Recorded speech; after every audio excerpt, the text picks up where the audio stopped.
Bonsoir. Mr. President, Bonsoir, Monsieur le Président. Bonsoir. Saviez-vous que 5 millions de Français ont volontairement regardé Macron parler pendant 3 heures à la télé et que certains étaient même réveillés à la fin? Non, ce n'est pas un bug dans la matrice. C'était le grand prème de l'autopromotion présidentielle sur TF1. Un moment rare, historique, gênant. Comme un karaoké de François Hollande en slip. Vous pensiez que la politique ne pouvait pas être plus absurde. Attendez de voir ce Macron Show version Starac sans musique, sans vote du public. Et surtout, sans public. Restez jusqu'à la fin. On vous raconte comment la République a tenté un one-man show devant une France qui zappait déjà sur l'alcool au féminin.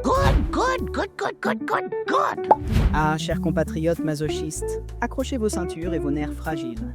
Emmanuel Macron a daigné occuper nos écrans pendant 3 heures, ou 3 siècles, c'est selon, pour nous expliquer que la France, ce pays qui va très bien, merci, navigue entre 2 sourires téléguidés et des promesses plus solides qu'un nuage de particules.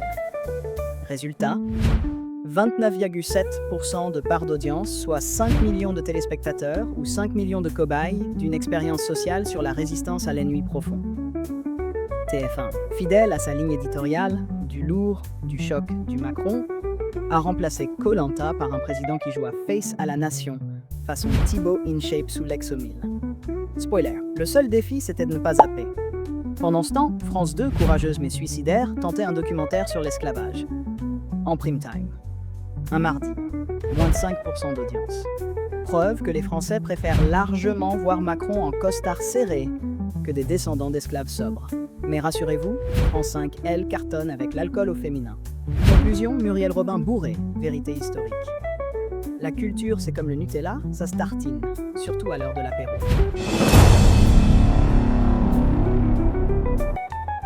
Place au best-of des réactions politiques, ce concours de cirque où chacun joue les équilibristes. Marine Tondelier, soulagée, comme si elle venait d'échapper à un référendum sur l'immigration, planquée dans un financier de l'Élysée. J'ai rien appris. Mais je respire encore. Bruno Retailleau, ministre mais pas macroniste, on jurerait une mauvaise vanne de Secret Story, déclare « Je suis gaulliste ». Sauf le vendredi entre 14 et 16 heures. Un vrai numéro de trapèze idéologique. Robert Ménard, lui, loue Macron sur l'Ukraine, tout en crachant sur ses généralités.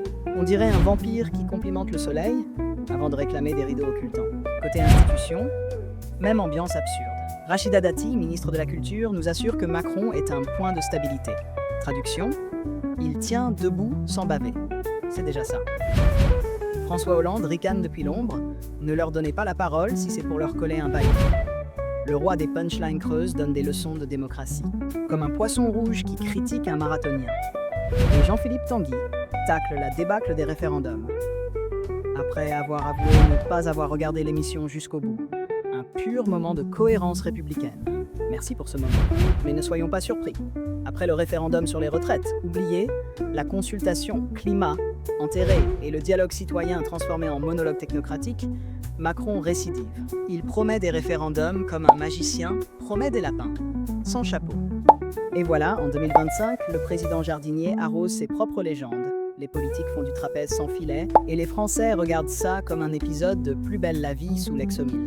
Et le plus drôle, Macron évoque 2032, comme si la France avait envie de revivre ce feuilleton. Mais rassurez-vous, d'ici là, on aura tous migré sur Mars, en prime time évidemment, avec une chèvre en duplex du Cantal pour représenter la France rurale. Parce que la diversité, ça se mérite. Macron reste encore, mais surtout, reste à distance. Et emporte tes référendums en vacances, avec un aller simple pour la Starace du vide.